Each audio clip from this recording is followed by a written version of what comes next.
Let's record together to defeat the Huns. Yeah. Did you send me daughters?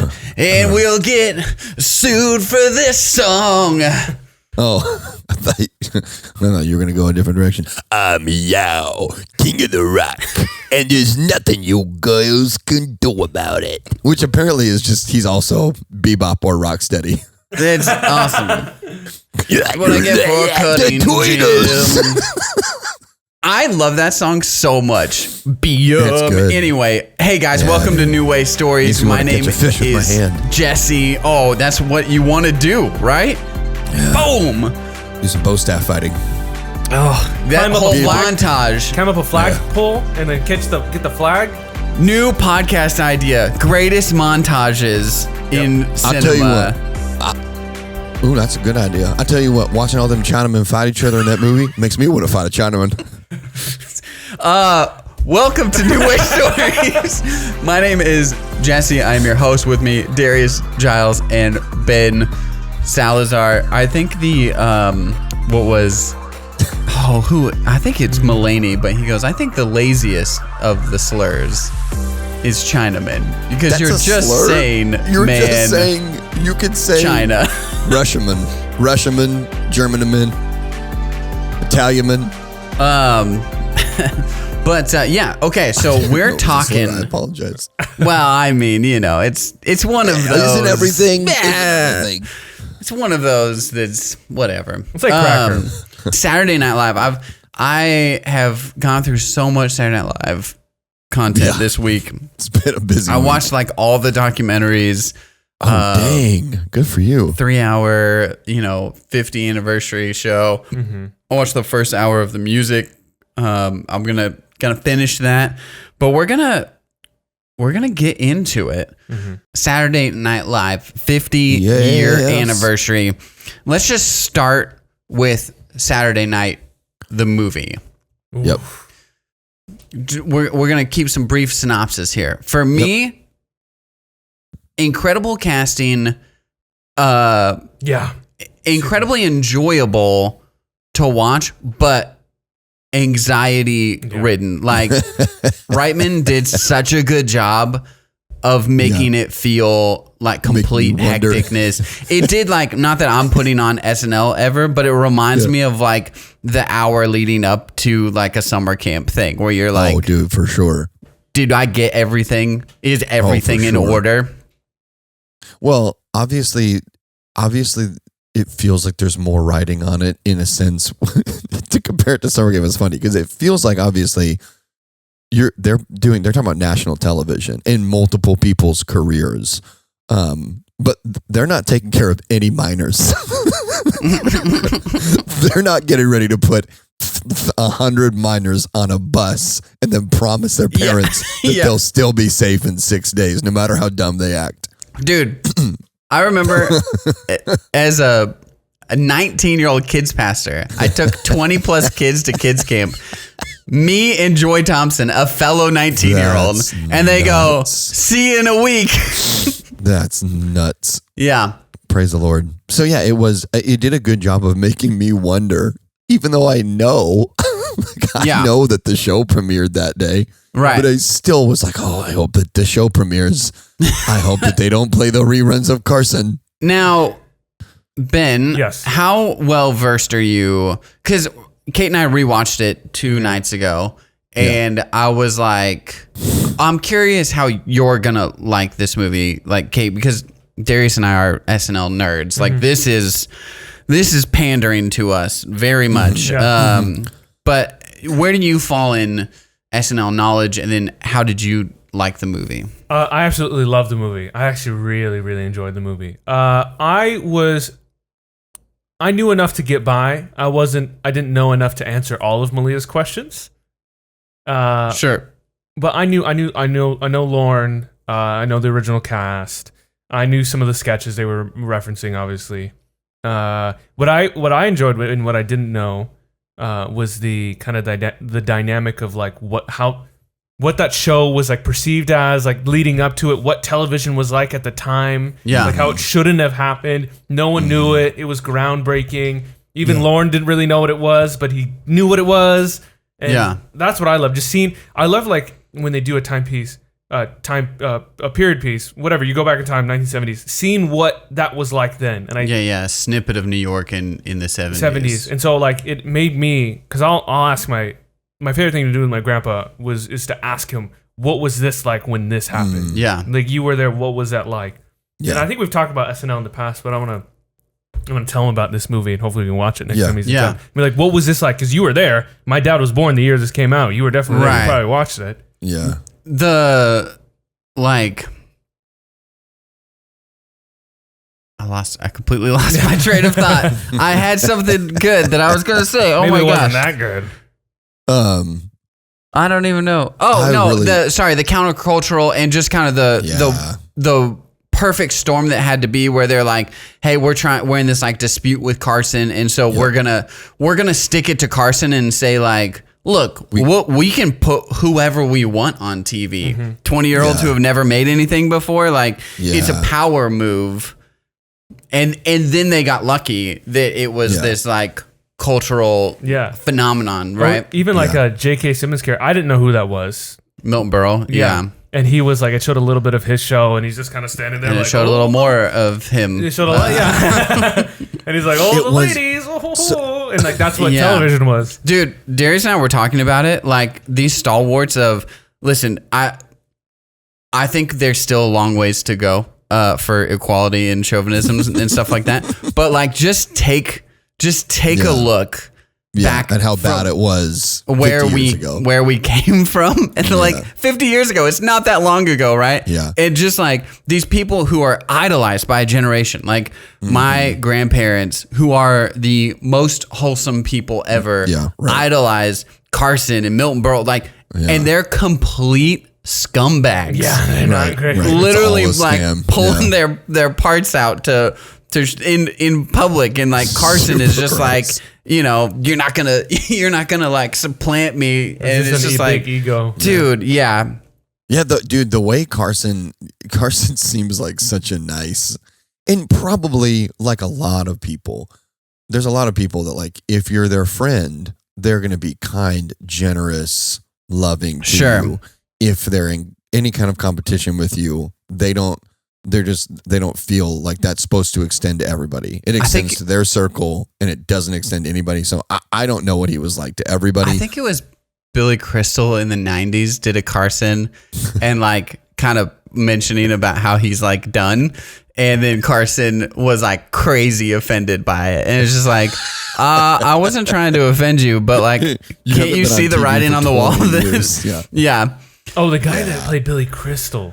Oh, dude. He had the cadence down and everything. Yeah. That was nuts. I would like to try to do that, but I'm not going to. Well, that's what Darius and I were talking about, is like, it's not that they were necessarily doing impressions or like impersonations of these people, but they were just like nailing like some of the mannerisms and the cadences.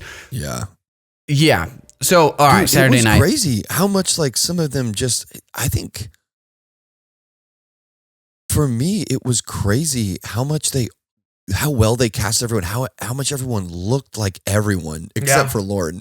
Yeah, right. Lorne is just short guy, long hair. Yeah. But like the guy that did Chevy looked a lot like Chevy. Yeah. Danny Aykroyd was great, but the dude who did Belushi, I'm like, where did they find this dude? He is the spitting image, bro. It was. I was like doing double takes for the first 10 minutes that Belushi was in scenes. It's just such a fun, like, fun's not the right word, but it's just such an awesome, like, I don't know, portrayal of that night, and a snippet, honestly, exciting. Like a snippet of American culture that was this like lightning in a bottle moment. All right, so on to the 50-year anniversary stuff. Sorry, let me say this one.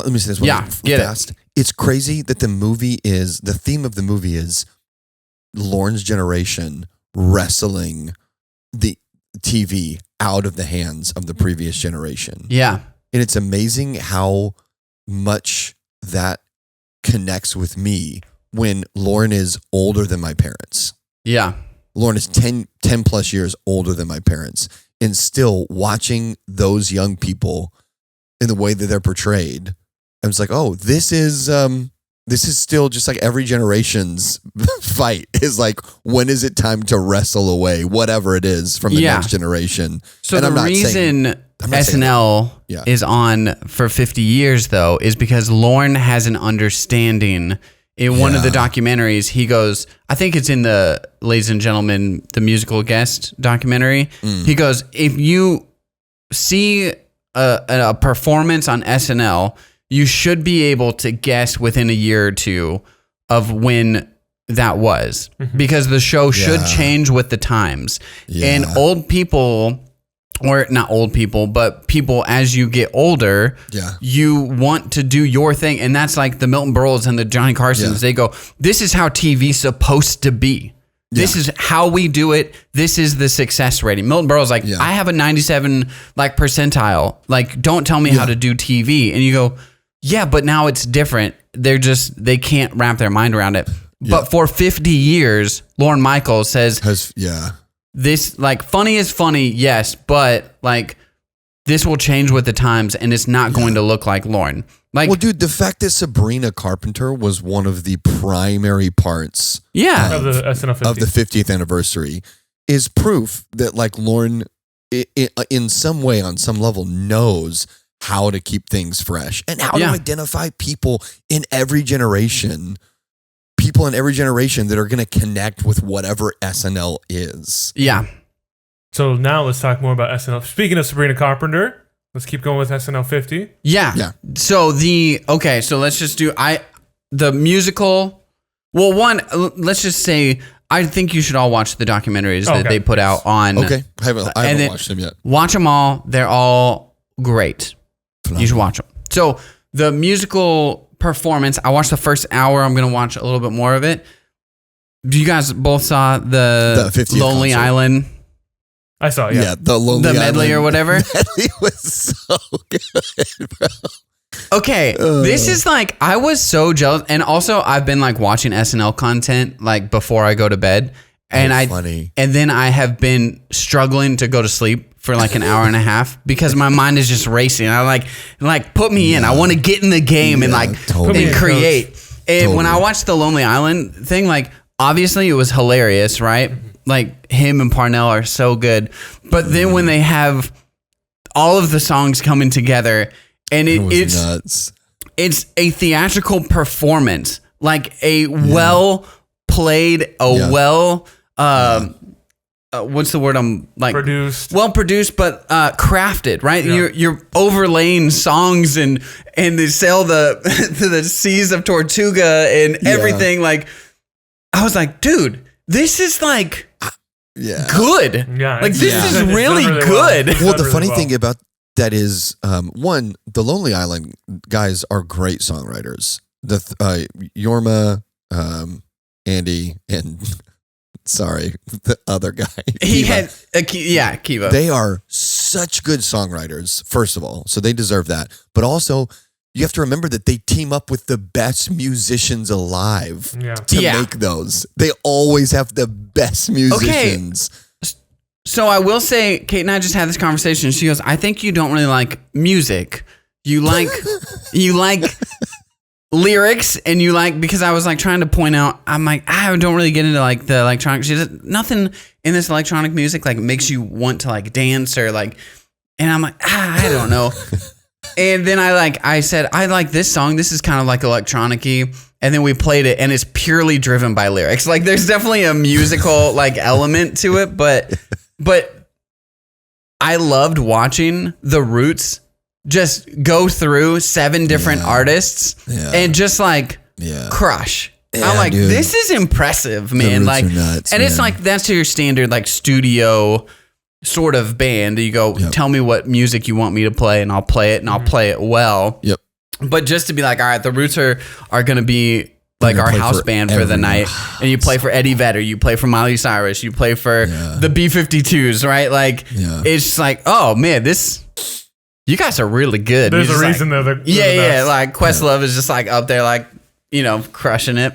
Oh, dude, there's so many times when they do bits on, and I don't watch a lot of Fallon. I like Fallon. I just don't watch a lot of that. But there's a lot of bits that they'll do where they'll just start playing a song spontaneously. Where it feels unscripted. It could be scripted, but it feels like they just start playing stuff together immediately with no hesitation. And they're looking at. I was watching. They're like looking at music. They got the music in front of them, and then you can kind of tell that they're directing it on stage, right? Like obviously there's like a practice element, but there is something like happening live. Well, this is a really bad comparison, but you remember when we played all those camps together with the combined.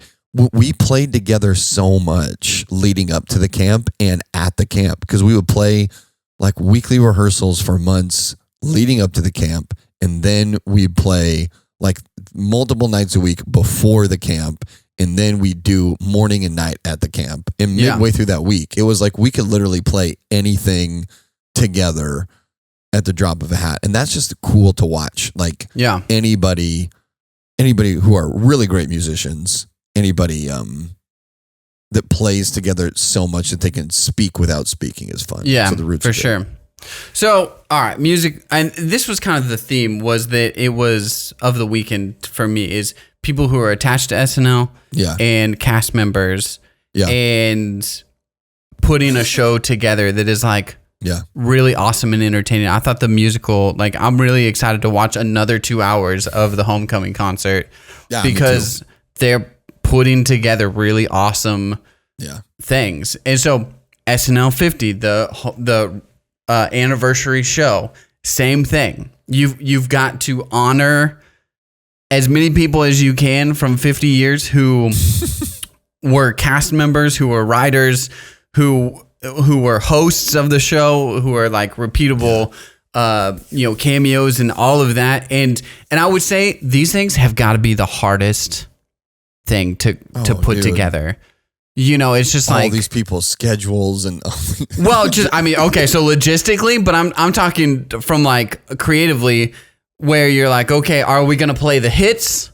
Are we just gonna like bring out people? And I would say sometimes they were maybe a little guilty of trying to play the hits and it didn't work as well, but for the most part, I thought they did a really good job of like working skits together that were like, oh, this is a famous skit and this is a famous skit, and now it's like coming together. Everything that Will Ferrell in Scared Straight was maybe the best thing of the entire night. This is about to be the night the lights went out in Georgia. Well, yeah. So okay, all right. Just in context, it's got to be. It's really hard. Now, for me, SNL fan, I could have watched 3 more hours of it. Like this could just be a puff piece for SNL and SNL50. My wife was on call today when we're recording, and 8:00 rolled around. She goes, I thought that this was supposed to be over at 8:00 and they're still going. What is happening? So I understand there's other perspectives out there. Yeah, it was 3.5 hours long. Yeah. And it was like 1 a.m. when I finished watching that. Because I watched Captain America, came home, immediately watched the special. Oh, that makes more sense. When you were like, yeah, we got home and then we watched this. I go, yeah, and you were in bed by 8:30. Why are you saying you're tired? No, okay. I was in bed at 1. Saw an evening show. Gotcha. This is the first time in, maybe a decade. That I have watched something live and was like giddy to make sure that Brittany will tell you, I was 60 seconds late because I got distracted. I had everything up. I was waiting for it to come on, and I got distracted by a work thing. And then it was like, oh crap, I missed the beginning. Because obviously you can just rewatch it, but I was like, I want to be here for you want to watch live. It live. Yeah, which was just super fun. Ben, it was super fun to have commercial breaks, to see how many, can we get a Nielsen rating on this? Yeah. How many people watched? See if you can find that. I would be curious because there's not there's not a lot of things nowadays outside of like live sports that people are like, oh, I gotta watch it now. I gotta watch this thing. Oh, man. I loved the music. Music. Fallon goes, and there's thousands of people in this building watching, and hundreds more on Peacock. Dude, even the beginning bit of when Steve was doing his monologue, which was hilarious, and he goes, "You killed it. That was great. So many famous people in this building, and let's actually just do a special thanks to the writers. Would you mind cutting to the writers right now? They're out in the rain. They're outside. That joke was written by AI. Yeah, it was so funny. Oh yes. Oh my gosh. Yeah. I loved Martin Short. When he's like, do you have your passport on you? He goes, no. He goes, I get him. He goes, I'll name names. Mike Myers, Jim Carrey. He's naming Canadians. You white-haired son of a... Yeah. And then the closer on that is like, we've been friends so long that we can finish each other's careers. Yeah. Oh, dude. Monologue was great. All right, let's get... So you think, Darius, your favorite part was Will Ferrell scared straight? I mean, I was trying to think of like reoccurring sketches that are like of my generation, and I think Scared Straight might be the one that I love the most. I thought that they hit. Yeah, I thought that they hit a lot of stuff pretty well. I almost feel like I should have been taking notes on like the times I laughed the hardest. Well, but I wasn't going to like leave the moment to like be a journalist. I wanted to just, me and Brittany sat on the couch and just laughed our butts off together. So I think my favorite, when they did the in memoriam of characters that had not aged well. I mean, Tom Hanks, number one, Tom Hanks introducing it and being like, so it somber. was definitely done in poor taste. Yeah. And you all laughed at it. So if anyone's to be canceled, shouldn't it be you? So when I thought he was introducing a real in memoriam, I like leaned over to Kate. I was like, I'm about to cry like a lot. And then he went into like sketches. I was like, oh, that's so good. Really good. That was really funny. Eddie Murphy playing Tracy Morgan on Black Jeopardy was great. That was so good. Yeah, dude, in the Scared Straight skit, when what does he call himself? He's like, they call me all the way because I'll do nothing halfway. I don't do anything halfway. And only half his rows are done. It's so good, dude. They keep referencing his own movies. Or like I'm not gonna it's Elf. It's Elf. I'm talking about Elf. Or the Harry Potter one's like, I used to live in a dude, the Harry Potter one, the sexual references for the Harry Potter was the best. Like warts on your hog. The Prisoner of Azkaban. Yeah. Oh, yeah, I have no references there. Macintosh. Gotta bring her back. I'll let that one go too long. Jason Sudeikis is the best. Jumps up and lands on the table so hard when he's so my favorite. Well, let's go, Ben. What's your favorite? Of the night? Also, real quick, nothing yet on the viewership. I think it's too early to tell. What Ben? What do we pay you for? You don't pay me anything. So this is about what you're gonna get. Never mind. Stop. Good point. Get seriously angry at Ben. Oh man, I really love the monologue. I thought that was really funny. I always love Tina Fey and Amy Poehler when they do the Q&As. Yeah. Oh, that was funny. That was really funny. I love seeing Nate. I love Nate getting more love and getting more screen time. For sure. Some of the ones I didn't. I love Black Jeopardy. I think it's so funny. They kind of end. It was a kind of a weak ending. They kind of just did the same bit they did a couple years ago with Tom Hanks as the MAGA guy. Doug. Yeah. Doug. Let's see. I thought.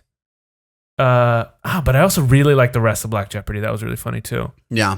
I'm gonna say the Tina Fey and Amy Poehler Q&A. That was really funny. I mean, Close Encounters. I was gonna say, dude, Close Encounters. I go, okay, like we're doing this again. We've seen the bit. Yeah. We know what is gonna happen, but seeing Meryl Streep almost break. And then she was messing up some of her lines. I was like, I just think it's really funny that you've got Meryl Streep doing this bit, which is really funny. But Kate McKinnon, again, I can't even remember some of the lines, but like just her performance in that, I'm just like, oh my gosh, like She's incredible. She's incredible. It's really good. You are doing it's in the same essence, but she flipped it enough that made me laugh. And Woody Harrelson being like, "Amen, amen." He goes, hey, don't say. He's not saying anything that you should be amen. And like, so that was good. My favorite. We landed butt up in Simon Schuster's house. Who's Simon? He's someone whose family is definitely going to wish they went for closed casket instead of open. That was a great bit. Anyway, sorry, go ahead. My favorite was in the Weekend Update. Two things with the drunk uncle.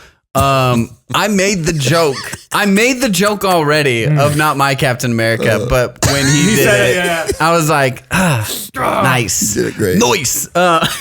That was, Bobby Moynihan was really great as drunk uncle. But Fred Armisen and Darius remind me of her name. Cecily Strong. No, Fred Armisen. Vanessa Bayer. Dude, as Lauren's friends. Yeah. They go, okay. He didn't even pack the boxes. Yeah. And, so, and I asked him what bathroom I could use, and he said there was one in the Starbucks across the street, but you have to buy something. Can you get me a latte? Can you give me a latte? You bring me back a latte. Dude, she goes, and he starts pointing at like paintings, and he's like, "Oh, this one's from Steve. This one's from Stevie. This one's from Mick." And we're like, "Are you talking about Mick Jagger? Just say Mick Jagger. Just say Mick Jagger." So it kind of sounds like you guys have a bad relationship. No. We love it's Lorne. Lorne was Fred Armisen. He goes, "No, we love Lorne. He's our Lorne." But if we're being honest, Fred Armisen, dude. Oh, and then the ending though, when Seth Meyers is like talking about Colin, he goes, "No, I like Colin and Michael. They're great." You know, I just think I have to say that I think their chemistry is a work in progress. I was like. Oh, dude, so good. Okay, wait. So while we're on Fred Armisen's idea, trying to pitch a sketch that got cut, bro. And I actually think the best punchline of the night for me, full stop, was, so you think I should resubmit it? Yeah, sure, why not? Okay, next time Spacey hosts. He starts looking at everybody trying to high five, and nobody's paying attention. Next time Spacey hosts. Yeah, one of the funniest things ever. Classic Fallon, like 2 rows behind him, is like hunched over. Dude, in the Debbie Downer sketch. Yeah. Fallon couldn't keep it together. And that's you got one sketch, Fallon. Bren, you've seen the 40th special, yeah? Yeah, I watched it when it came out. Oh, man. Okay, so all of that to be said, I know I'm just saying I'm just repeating all the sketches. You should watch it. I know, like. As far as an actual sketch, for like a full sketch, the Bronx Chat, I think was the best sketch. I think Amy Poehler and Maya Rudolph. I love that sketch. Oh, I think they are great in it. And then that's one of my favorite sketches ever. That was the great to bring Mike Myers in. Yeah. Oh yes. Oh yeah. Yep. So like that was like a good way to like. You'll both like butter. Yeah, like to nod at an old sketch, but then to play it like a real sketch. Yes. You know what I mean? Like that's what I appreciated about it. I don't remember there being mashup sketches at the 40th. I don't think so. Feel like I've ever seen not in this capacity. The mashup sketches were all really like, and they were like genius, not genius by like, it's like not that hard, but the fact that they fit together felt so genius. Like Robert Goulet with the Lawrence Welk show was like, oh yeah, that makes perfect sense. Yeah. I think that's what I enjoyed most. Come over here. I'd like to tell you a secret about it. I'd like to talk to you in private. Thank God I didn't pick Kim. All right, can we end? Not end, but let's say something. Okay. Negative. Share. Oh, something negative. I mean, what did maybe they missed slightly? Like I said, I think the ending in Black Jeopardy was kind of weak. There was another one that didn't really hit for me.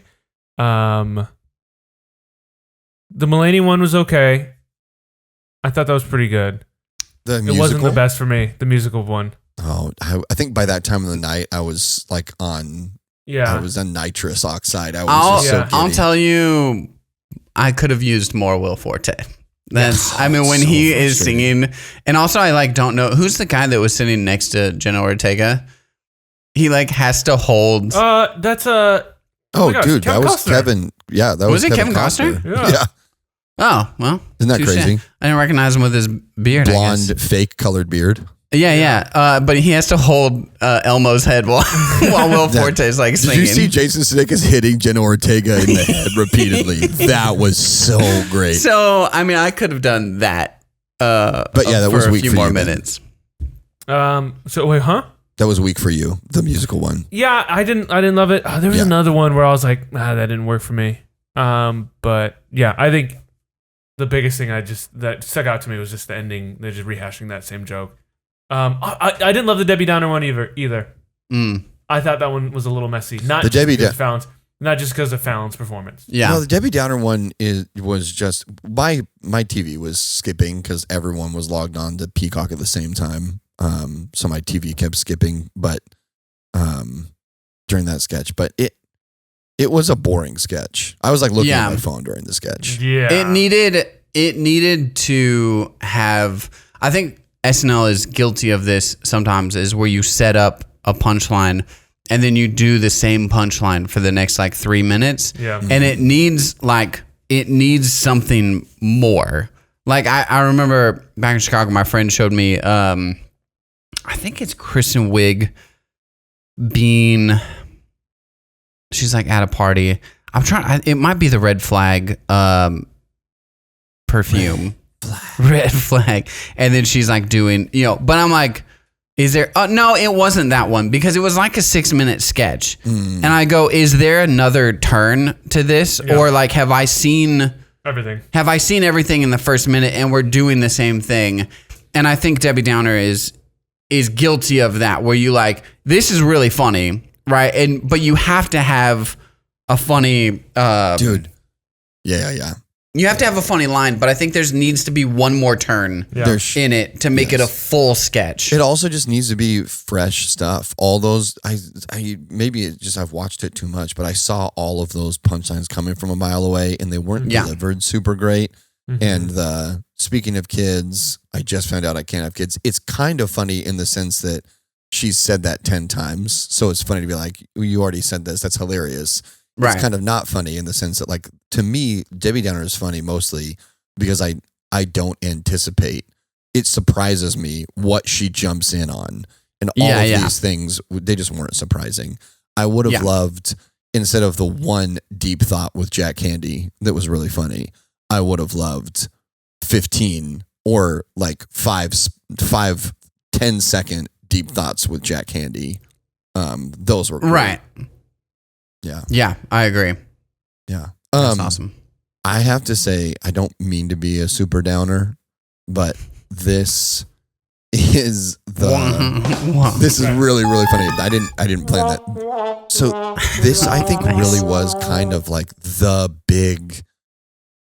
big blowout for the original SNL cast, because probably at the 60th, they're either not going to make it or Garrett Morris couldn't stand, and Garrett Morris is the oldest of the original cast, but he was in great spirit, but he couldn't stand up.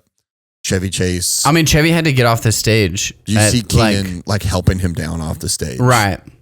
Okay. So what is, sorry. In 10 years, I think Lauren looks insanely old. In 10 years, it's the last time they'll be able to perform, at least in 10 years. I mean, Lauren's in his mid 70s, upper 70s. Yeah, he could easily be passed away by then. So in 10 years, when we do the 60th, it'll be a different vibe because it'll be celebrating. 80.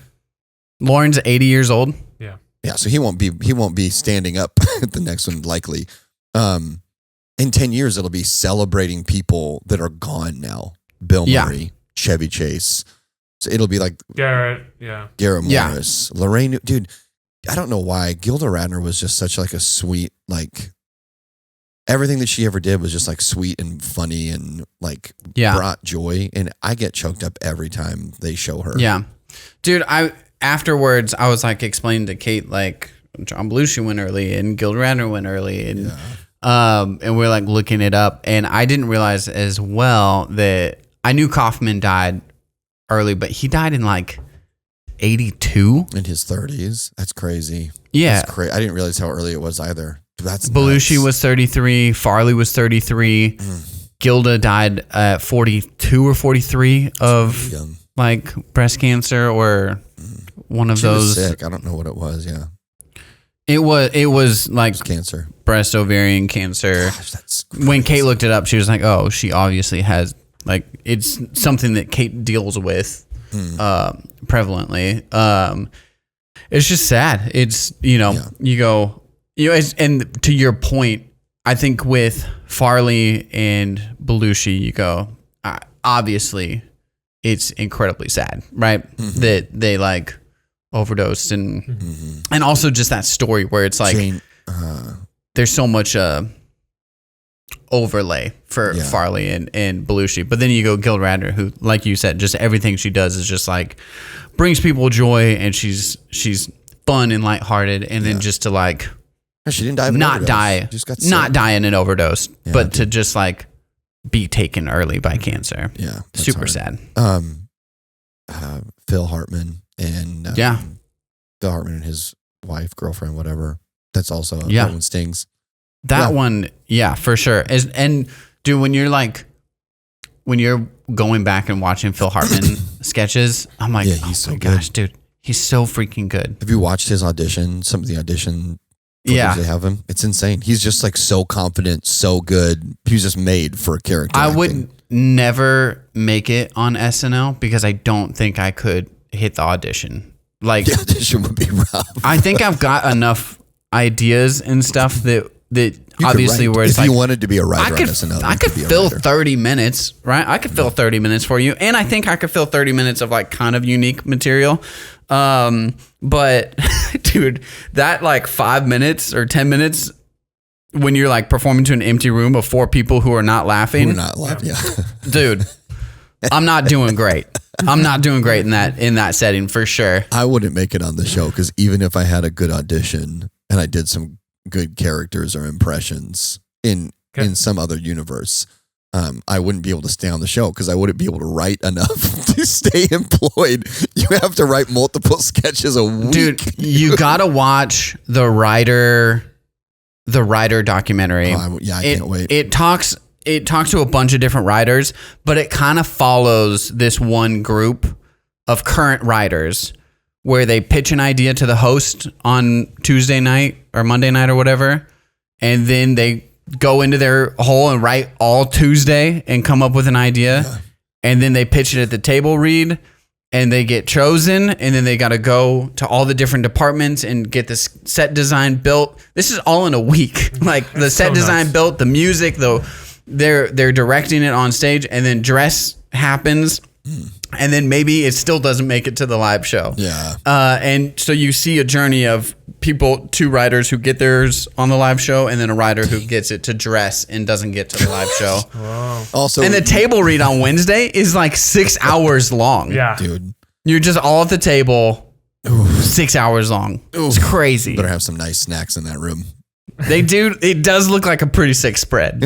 Okay, like the first, it like goes to the like, it goes to the like, it goes to the table read, and both Kate and I like look at each other like, those look like some pretty good snacks. And then it cuts and it's like 6 hours later. I was like, well, that's why they've got food. Like they've got 2 different meals they have to provide. They've all got their shirts tied around their heads. They've got paint all over their faces. The snacks are all empty. They're all in their underwear. It's a Lord of the Flies situation 6 hours later. I think so. I don't know, man. The 50, it's just, obviously it's an American institution.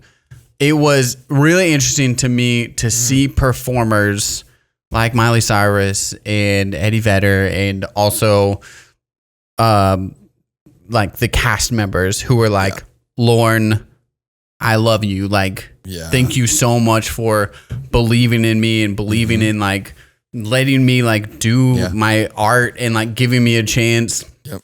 And so that was really cool to see. And I don't know, man, it just it sounds over I don't know. A little bit too nostalgic. A little too nostalgic, over spiritual is I was going to say, but it's something special. And I think that if something is on the air for 50 years, it continues to be on the air. Well, it's a special thing because it's a space for people who really don't fit in other places in society.